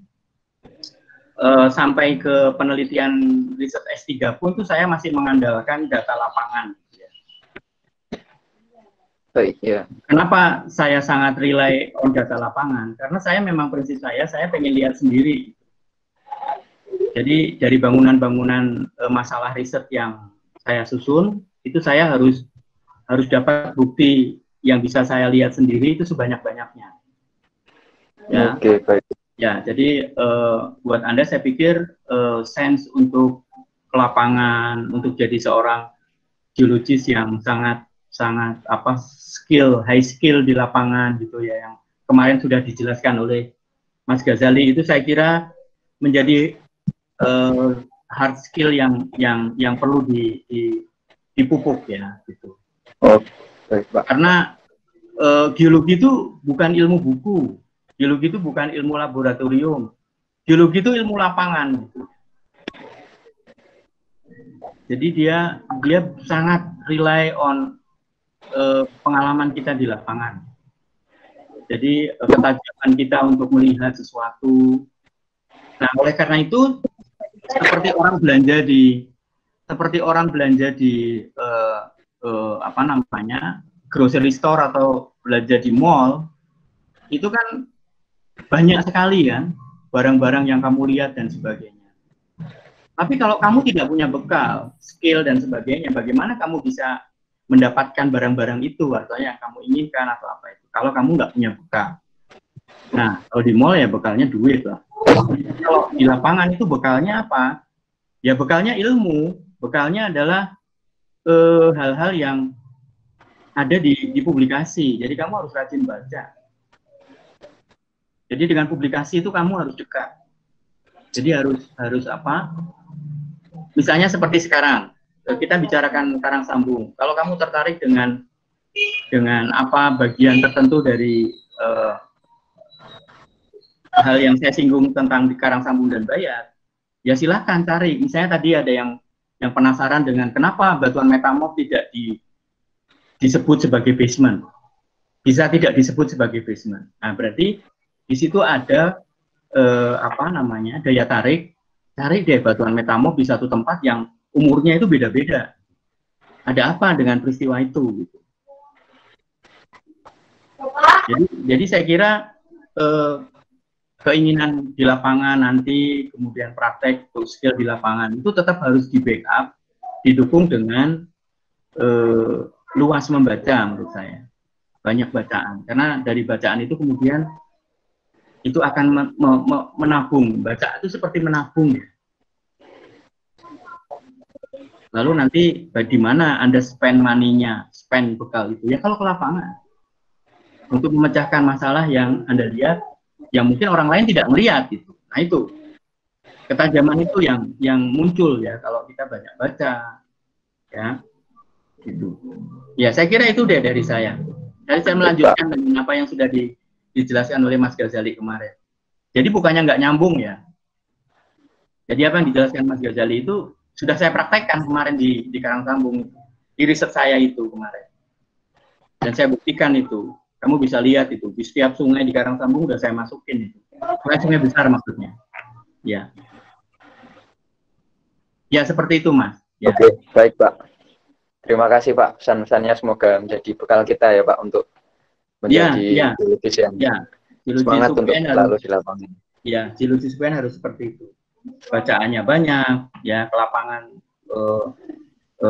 skillnya bagus, ya, gitu ya. Bahkan di lapangan tuh udah seperti insting gitu. Ketika dia lihat apa itu udah protokol di lapangannya itu udah insting. Nyatet, ngukur, ya, gambar dan sebagainya. Nah itu, ya, keterampilan. Karena apapun nanti kamu bekerja dimanapun itu kamu harus paham geologi. Geologi itu jadi berubah menjadi tool ketika kamu nanti bekerja. Pengetahuan tentang geologi, pengetahuan tentang apa batuan dan sebagainya itu. Dimanapun lah, minyak, mineral itu sense of geologinya harus kuat. Oke, baik Pak. Sekali lagi kami ucapkan terima kasih ya Pak sebesar-besarnya dari SMIAGI UPN. Ya, sama-sama Mas. Telah mengisi sesi 2 ini, dan bagi teman-teman semuanya ini telah menjadi sesi penutup kami untuk rangkaian 2 hari ini. Semoga semuanya bermanfaat.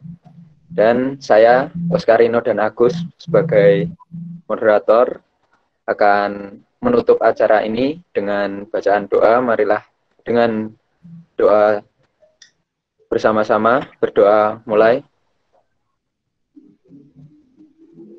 Berdoa selesai. Baik Pak, kami selaku moderator dan MC undur diri. Terima kasih Pak untuk materinya. Oke Mas, ya terima kasih. Sampai ketemu ya. Sehat-sehat semua ya. Baik Pak. Ya. Oke. Terima kasih Pak. Matur nuwun. Ya. Ya. Terima kasih Pak.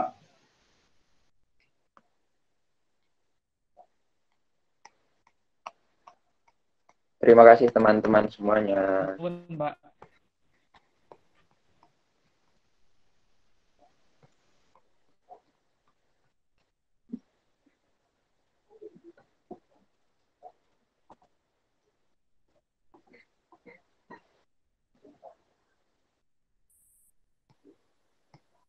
Mantap, Kar.